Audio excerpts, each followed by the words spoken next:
Welcome back, guys. अब हम करेंगे current electricity and DC circuits question 31 to question 35 paper 1 5054. Let's start. Question 31. The voltage current graph for a metal wire is shown. This is voltage in y-axis and current in x-axis. What does the gradient of this graph represent? The gradient of this graph will represent resistance. अच्छा, ये मैंने एक छोटी सी statement लिखी है. अच्छा, पहले आप मुझे एक फॉर्मूला सोच के बताएं that relates voltage and current. That would be of course V is equal to I R. अब हम रेजिस्टेंस को बना लेते हैं what you call it subject. तो that will leave us with V divided by I is equal to R. अच्छा, अभी मैंने आपको क्या बताया है, voltage is in y axis which will be y2 minus y1 and the current is in x axis which will be in the denominator. इन दोनों what do you call it equation में आपको नजर आ रहा है कि वोल्टेज ऊपर है, current नीचे है. y2 minus y1, y y axis में वोल्टेज है और x एक्सिस में करंट है, और x2 माइनस x1 करंट होगा. And that will be equal to the gradient which is the resistance. समझ आइए आपको. So that will give us a resistance of the wire. What is the symbol for a device that measures current? ये तो आपको पता ही होगा, it's very easy. Ammeter. Ammeter जो होता है वो करंट को मेजर करता है. मुझे लगता है ये आगे आ रहा है. An ammeter is connected to three resistors. Which resistors give us the greatest ammeter? Ammeter is used for measuring current. Question 33. The diagram shows a simple electric circuit. Which statement cannot be correct? Acha. First of all, we'll eliminate all the wrong ones. Acha, the current, I mean all the right ones. The current is 2 amperes. 2 amperes में ही current होता है, and it is very much possible for the current to be in 2 amperes. C.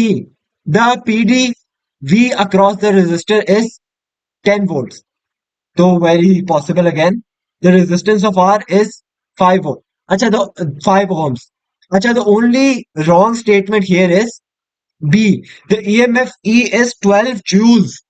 Of course, we know EMF is taken in the unit volt. Volts में ली जाती है EMF, right? So that will be in volts. Other than मतलब 12 joules की जगह अगर उन्होंने लिखा होता है 12 वोल्ट्स, तो that would have been correct. But of course they haven't written like 12 volts. उन्होंने 12 जूल्स लिखा हुआ है. That is totally incorrect. Question 34. The resistors of different resistances are connected to a power supply in either parallel circuit or series circuit. Which statement is correct? Acha. The current in the same the current is the same in all resistors in connected in parallel. अच्छा, एक और चीज आपको मैं सच बता दूं. For example, this is a parallel circuit. ठीक है ना. ये 3 रेजिस्टर्स हैं और यहां से करंट आ रहा है. समझ आई, यहां से करंट आ रहा है. तो करंट जो है that will divide according to what the resistance is in that specific terminal. Right. अगर यहाँ ए वन ओम है, यहाँ 2 ओम है और यहाँ 3 ओम है resistance, it will divide accordingly. कुछ यहाँ चली जाएगी, उसके बाद बाकी आगे जाके यहाँ चली जाएगी और बाकी आगे जाके यहाँ चली जाएगी. While on the other hand, जो सीरीज में होता है ना, सीरीज में अगर लगी हुई है what you call it resistors, तो सीरीज में रेजिस्टेंस जो होती है ना, उसके हिसाब से आई मीन नहीं, सीरीज में सारे रेजिस्टेंसेस में एक ही करंट होता है. अगर फॉर एग्जांपल यहां से 2 एम्पियर्स का करंट आ रहा है, तो दोनों रेजिस्टर्स के अक्रॉस 2 एम्पियर्स का करंट ही रहेगा. इट विल नॉट डिवाइड और चेंज और एनीथिंग विल हैपन. राइट. तो सारी रेजिस्टर्स में सेम करंट रहेगा. while on the other hand parallel में डिवाइड हो जाते हैं according to what the resistance is. जितनी ज्यादा रेजिस्टेंस होगी उतना कम करंट होगा इन द टर्मिनल. अच्छा, आगे देखते हैं B. The current is the same in all resistance connected in series. That is correct. अभी मैंने आपको क्या बताया है, अगर ये सीरीज है और इधर दो वो लिखे हुए हैं व्हाट यू कॉल इट, दो वो बने हुए हैं रेजिस्टर्स. ठीक है ना. दो रेजिस्टर्स बने हुए हैं, तो दोनों के अक्रॉस सेम करंट होगा, they will not change, the current will not change. अगर यहां से 2 ohms का करंट आ रहा है तो यहां भी सेम रहेगा, यहां भी सेम रहेगा। आगे 35, an ammeter is connected to three resistors and a power supply, which arrangement of the resistors gives the greatest ammeter reading?